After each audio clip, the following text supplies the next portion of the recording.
giving their dissertation. Our first speech is from the Competent Communications Manual. It's speech number 2. It's entitled Organize Your Speech. The objectives of the speech are to select an appropriate outline which allows listeners to easily follow and understand your speech, make your message clear, supporting and material, directly contributing to that message, use the appropriate transition when moving from one idea to another, and to create a strong opening and conclusion. Our speaker is David Abramowitz, our first speaker. David is a student of economic theory and has navigated the rough waters as a trader through the last 2 bursting financial bubbles. I wish I'd been able to do the same. With a speech titled Booms, Bubbles, and Busts, Did You See It Coming? Please welcome David Abramowitz. Thank you.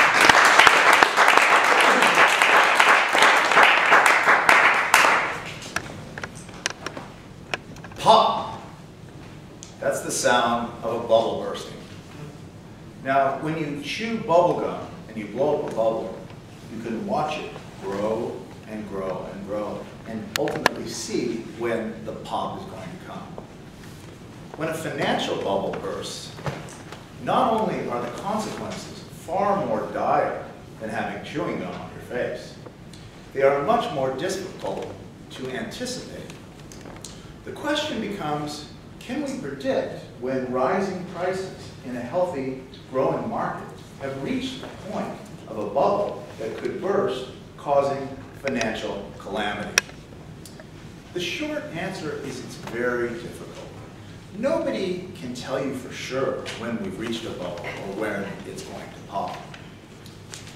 However, I want to give you 3 action steps that are going to keep you informed so that you can both ride the inflation of the price and have your hand on the exit door so that when the inevitable pop happens, you will be sitting okay. Mr. Toastmaster, fellow SEC Rough Riders, and most welcome guests. Bubbles are the creation of human social behavior. People create bubbles. And the good news there is that people's behavior, when it does get late and dangerous in the game, will give off telltale signs that it's getting late and dangerous. Let me set the stage a minute.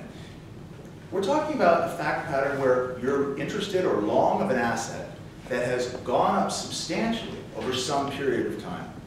You also want to watch that the rate of change of the asset is beginning to accelerate. Let's get into action step number 1.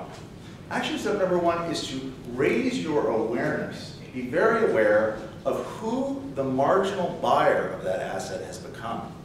Has it become the least informed person to make about a judgment as to the intrinsic value of that asset? Who's talking about that asset? And what I mean here is literally, are the cab drivers mentioned?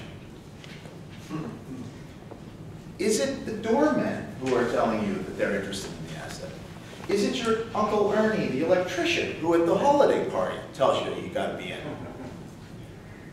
1999, personal experience, my mother lives in a small town, called me up. She said, she's in her late 60s, she said, David, I have joined the Walla Walla Washington Investment Club and we own Intel. I said, well, that's great, Mom. I said, do you know what Intel is? She said, I have no idea. Of course, that was preceded several months later for the great dot-com crash of 2000. The second action point I want to share with you is to watch how the media portrays the action in the asset. What I mean by that is, by the time it's on TV, in commercials, or in episodes of television shows, or on the cover of a well-known magazine, it's really late in the game and you need to have your ears and eyes open. I brought an example of a periodical that I brought here. This is from 1998, albeit a year or so before the dot-coms blew up. This is Newsweek, not exactly what you call the smart money the earlier smart money of the investing set, but it's got a picture of a bull you see in a wedding dress, and it says, are you, like it or not, you're married to the market. This is the kind of stuff I'm telling you about. When you see this kind of stuff, you know it's getting late in the game. Interestingly, I also say that literally the same week, this is sort of interesting, The Economist, which is sort of a less read, maybe a smarter publication in '98, wrote about America's bubble economy. Just a footnote there. The third action step is to get yourself a smart and valuable financial advisor. What do I mean by a smart and financial advisor? Three things. They should have a track record of 5 to 10 years minimum. Secondly, they should be transparent. What do I mean by that? They should tell you what they're doing, why they're doing it, and when they're doing it. Very important. Third is that they should have skin in the game. They should invest along with you. That's so their incentives are aligned with yours. Speculators and investors have lost money, hard-earned money, in the minefields of financial bubbles for literally centuries. But we can take responsibility. We can stay informed, and we can seek out counsel. Ultimately, it is our own responsibility for our financial futures. Don't invest blindly. Don't invest in fads or run with the herd. The seduction of an inflating financial bubble can be very great, but the power lies in you being able to both have the intelligence to see the telltale signs and to follow trusted guidance, so that when the inevitable bubble comes again, you will have your eye on the exit door, while we can worry or not worry about the others when the inevitable pop occurs. Mr. Toastmaster.